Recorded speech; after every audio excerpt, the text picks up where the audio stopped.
A father of three, Firdaus Ahmed Mir, has been martyred in Indian Army custody in Bandipora, sparking widespread outrage. This incident is the latest in the series of alleged human rights abuses in the region.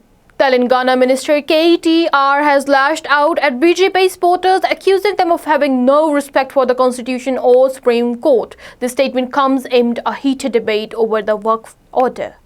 In Kerala, police have booked journalists and activists for protesting against a media crackdown. The move has been criticized and attacked on freedom of speech.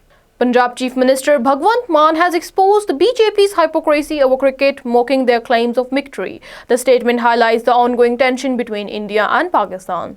The PDP has demanded compensation and a government job for the family of a boy killed in a landmine blast. The incident has raised concern about the safety of civilians in the region.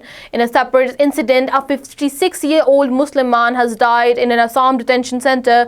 This incident has sparked outrage and raised questions about the treatment of detainees. An article has highlighted the ongoing state terror in Kashmir, criticizing the international community for its silence on the issue. The article argues that the world's failure to speak out against human rights abuses in the region has emboldened the Indian government.